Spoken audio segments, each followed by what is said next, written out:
மோகன் டால் பண்ண போகிறோம். பேர் மாதிரியே வித்தியாசமாக இருக்கும். ஸ்வீட்டும் சூப்பராக இருக்கும்.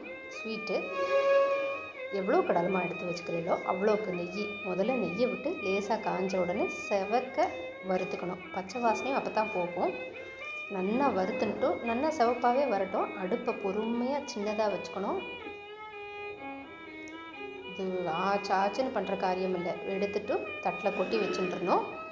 எவ்வளோ கடலமாக செவக்க வறுத்துட்டு தட்டில் கொட்டி வச்சுட்டு மொத்தம் நெய்யுமே அப்போவே விட்டுறலாம். ஒரு பங்கு கடலை மாவுக்கு 2 பங்கு சர்க்கரை, கொஞ்சமாக ஜலம் விட்டு நல்லா பிசுக்கு பாக வர வச்சுக்கலாம். ரொம்ப ஈஸியான ஸ்வீட்டு, நன்னாவும் இருக்கும், சூப்பராகவும் இருக்கும். நிமிஷமாக ட்ரை பண்ணிடலாம். நல்லா பிசுக்கு பாகு வந்த உடனே தண்ணியில் வச்சு தொட்டு பார்த்தாலே தெரியும். கரண்டியிலேருந்து விடும்போது தெரியும்பா, நம்ம அவ்வளோ எக்ஸ்பர்ட் இல்லை. இங்கே பாருங்க, தண்ணியை வச்சு இப்படி தொட்டு பார்த்தாலே பிசுக்கு பாகு தெரியும். அப்போ இந்த செவக்க வறுத்ததை அப்படியே கொட்டின்றலாம். அடுப்பை அணைச்சிட்டு கூட பண்ணலாம்ப்பா, நிஜமாக சொல்கிறேன், நம்புங்க. பாருங்கள், அணைச்சாச்சு. அடுப்பில் போட்டுட்டு கலரிண்டே இருக்கணும். இல்லை வேண்டாம், எனக்கு கொஞ்சம் பயமாக இருக்குன்னா நீங்கள் அடுப்பில் வச்சுட்டு கலரிண்டாலும் ஒன்றும் பிரச்சனை இல்லை. நிமிஷமாக இது வந்துடும். Hardly 5 minutes. நான் வேணால் எடிட்டிங்கில் இருப்பேன். 5 மினிட்ஸு கொட்டிட்டு எப்போ வேணால் பீஸ் போடலாம். சூப்பராக வரும். ஸ்வீட்டும் சூப்பராக இருக்கும். நம்பி பண்ணலாம்.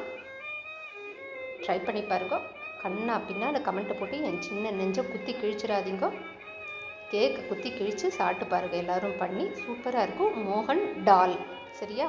அது ஏன் அந்த பேர் வந்ததுன்னெலாம் தெரியல. இந்த கீழே கிடக்கிறதே ஒன்று, அதை அப்படியே பெருமாளை கப்சி பண்ணிவிட்டு வாயில் போட்டுட்டு பாருங்க. சூப்பராக இருக்கும். வாயில் போட்டோடனே அப்படி கரையும்.